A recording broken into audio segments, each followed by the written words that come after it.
Are you ready to transform your summer into an epic splash-tastic adventure? Say goodbye to wasteful, single-use water balloons and hello to the ultimate in reusable, eco-friendly fun with reusable water balloons.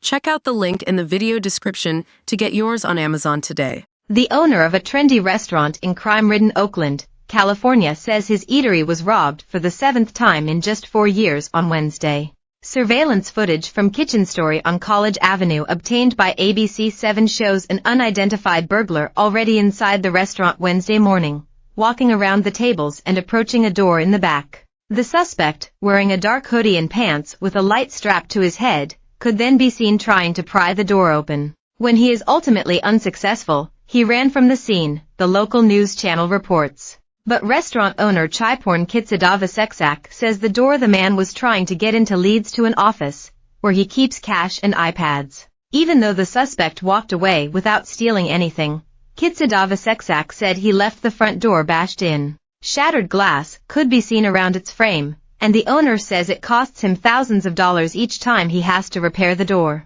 He is now calling on police to patrol the area. "You know, I'm really sick of it. Because when I call the police, no one can help me," Kitsadavaseksak said. "I can make a report with the police, I don't have no chance to do that. They just say, you know, I can do it online.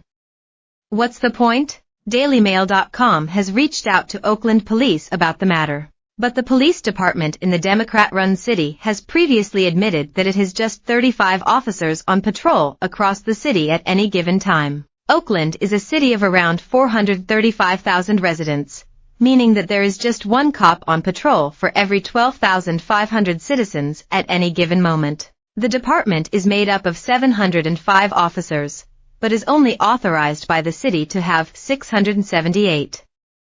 Similarly sized Miami has over 1,100 sworn members of its police force, and Long Beach, California has 824 officers. Oakland Police's Records Department also uses obsolete software and a report management system not updated since 2006, leading to woefully inaccurate crime statistics. What has been reported, though, suggests the city is in a crime wave.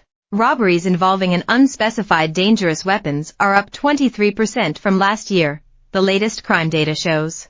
Residential robberies have also almost doubled, from 24 reported at the same time last year to 46 reported so far in 2024, and burglaries of unknown locations are up 152%. Earlier this month, a female rapper and entrepreneur known as Tan God was also tragically murdered at the grand opening of her new beauty store. Oakland police said another person was also shot but survived.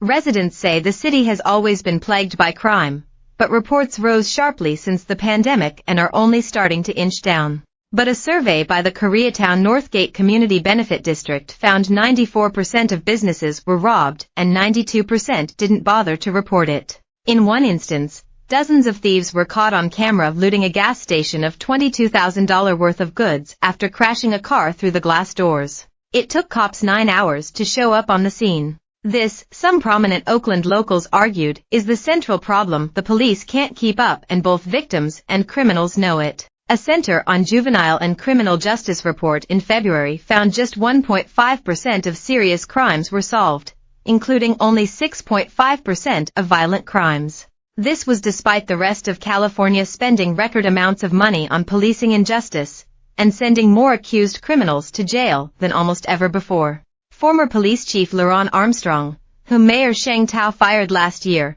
blames City Hall for the downward spiral, noting that officials deliberately diverted money from the police department. Last year, Tao put a hiring freeze on police despite how understaffed it was and still is, and critics like Armstrong claim the council deliberately wants to reduce the role of police without sufficient replacement. There's this sense of lawlessness.